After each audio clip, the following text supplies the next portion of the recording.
നമസ്കാരം. ഷാർജയിൽ ജീവനൊടുക്കിയ ചവറ സ്വദേശിനി അതുല്യയുടെ മൃതദേഹം നാട്ടിലെത്തിക്കുന്നത് വൈകും. കേസുമായി ബന്ധപ്പെട്ട നടപടിക്രമങ്ങൾ കാരണമാണ് മൃതദേഹം നാട്ടിലെത്തിക്കാൻ വൈകുന്നതെന്ന് അതുല്യയുടെ പിതാവ് രാജശേഖരൻ പിള്ള മാധ്യമങ്ങളോട് പറഞ്ഞു. ജൂലൈ 19-നാണ് യുവതിയെ ഷാർജയിലെ ഫ്ളാറ്റിൽ തൂങ്ങി മരിച്ച നിലയിൽ കണ്ടെത്തിയത്.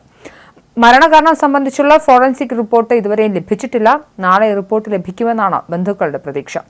അതുല്യയുടെ ശരീരത്തിൽ കണ്ട പാടുകൾ വിശദ പരിശോധനയ്ക്ക് വിധേയമാക്കുമെന്ന് അധികൃതർ അറിയിച്ചിട്ടുണ്ട്.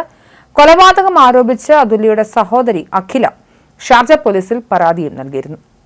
ഭർത്താവ് സതീഷ് തുടർച്ചയായി ഉപദ്രവിച്ചതിന്റെ തെളിവുകളും വീഡിയോയും പോലീസിന് കൈമാറിയിരുന്നു. ഭർതൃപീഡനത്തെ തുടർന്നാണ് യുവതി മരിച്ചതെന്നാണ് ബന്ധുക്കൾ പറയുന്നത്.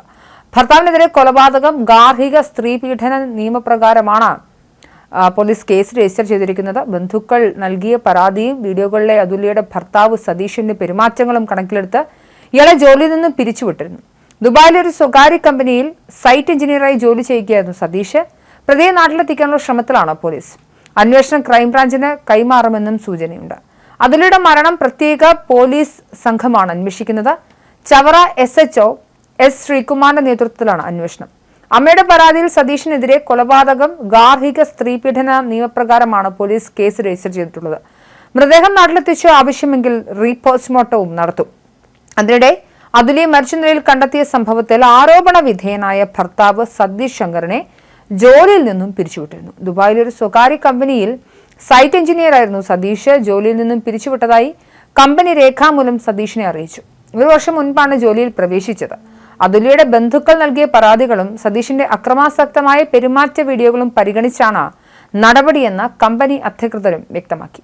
അതുല്യയുടെ മരണത്തിൽ തനിക്കും സംശയങ്ങളുണ്ടെന്നായിരുന്നു സതീഷിന്റെ വാദം. താൻ കാരണം അതുല്യ ആത്മഹത്യ ചെയ്യുമെന്ന് കരുതുന്നില്ലെന്ന് പറഞ്ഞ സതീഷ് കൊലപാതകമോ കയ്യബദ്ധമോ ആകാമെന്നും അവകാശപ്പെടുകയായിരുന്നു. ഇതിനിടെ താൻ മർദ്ദിക്കാറുണ്ടെന്ന കാര്യവും സതീഷ് ശരിവച്ചിരുന്നു. തനിക്ക് 9,500 ദിർഹം ശമ്പളമുണ്ടെന്നും സതീഷ് വിശദീകരണത്തിനിടെ പറയുകയുണ്ടായി. ഷാർജയിൽ ജീവനൊടുക്കിയ ചവറ സ്വദേശിനി അതുല്യയുടെ മൃതദേഹം എന്തായാലും നാട്ടിലെത്തിക്കുന്നത് വൈകുമെന്നാണ് മനസ്സിലാക്കുന്നത്. കേസുമായി ബന്ധപ്പെട്ട നടപടിക്രമങ്ങൾ ഇതിനോടകം പൂർത്തീകരിച്ചിട്ടില്ല.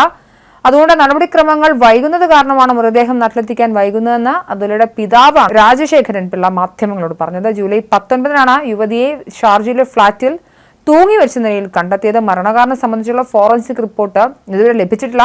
അതും വരുന്ന ദിവസങ്ങളിൽ നാളെ തന്നെ ഈ റിപ്പോർട്ട് ലഭിക്കുമെന്ന് ബന്ധുക്കൾ പ്രതീക്ഷിക്കുന്നുണ്ട്. അതുല്യയുടെ ശരീരത്തിൽ കണ്ട പാടുകൾ വിശദ പരിശോധനയ്ക്ക് വിധേയമാക്കുമെന്നൊക്കെ അധികൃതർ അറിയിച്ചിട്ടുണ്ടായിരുന്നു. കൊലപാതകം ആരോപിച്ച് അതുല്യയുടെ സഹോദരി അഖില ഷാർജ പോലീസിൽ പരാതി നൽകിയിരുന്നു. ഇതിന്മേലും നടപടികൾ ഉണ്ടാകുമെന്ന് തന്നെയാണ് പ്രതീക്ഷിക്കുന്നത്. ഭർത്താവ് സതീഷ് ശങ്കർ തുടർച്ചയായി ഉപദ്രവിച്ചതിന്റെ തെളിവുകളും വീഡിയോയും ഒക്കെ പോലീസിന് അഖില കൈമാറിയിട്ടുണ്ട്. എന്തായാലും അതുല്യയുടെ മൃതദേഹം നാട്ടിലേക്ക് എത്തുന്നത് വൈകും. മാത്രമല്ല നാളെ തന്നെ ഫോറൻസിക് റിപ്പോർട്ട് കിട്ടാനുള്ള സാധ്യതകളും ഉണ്ട്.